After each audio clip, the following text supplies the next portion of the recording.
You are the low-maintenance friend, the one who never causes drama, the one who says, "Whatever you guys want to do is fine with me." You pride yourself on being incredibly easy to love. You don't demand constant attention. You never make a fuss when plans change at the last minute. People praise you for being so chill. But if you are completely honest with yourself, being chill all the time is absolutely exhausting, and deep down, you feel completely invisible.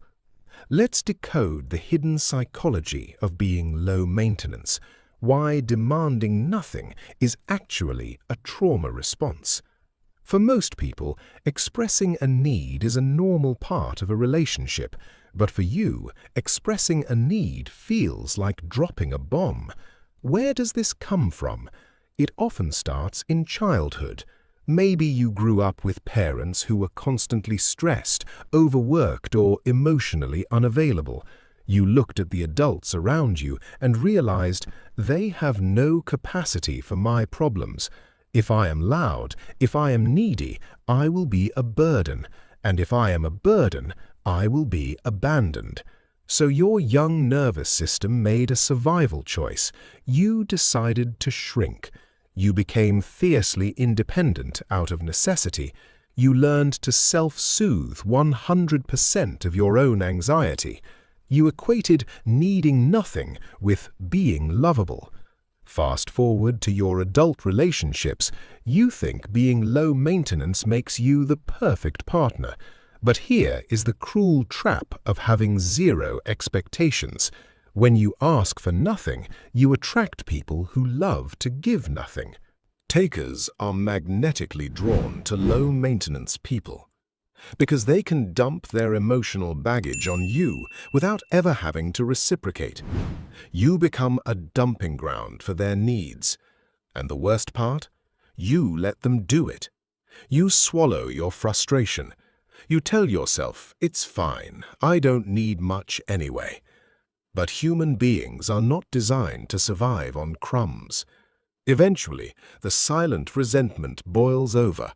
You sit alone in your room and wonder, why does no one ever check on me? Why does no one plan things for me? Why am I always the one giving? The brutal truth is, you trained them to treat you this way. You never gave anyone the instruction manual on how to care for you. You slapped a "Do Not Disturb" sign on your own heart. So, how do you escape the trap of being low maintenance? You have to start taking up space, and it will feel terrifying. Start with tiny acts of rebellion against your own silence. When someone asks what you want to eat, name a specific restaurant. When a friend cancels plans last minute, say, "I am disappointed." Look at yourself in the mirror. Realize that having needs does not make you unlovable. It makes you human. The people who leave when you start having boundaries were only using you. You deserve a relationship where you can drop your armor, where you can finally say, "I need help," and someone actually catches you. If this video described your entire life, leave a comment below. What is a need you are terrified to ask for? Subscribe to the channel for more Psychology Unsealed. Stop trying to be so easy. Be real instead.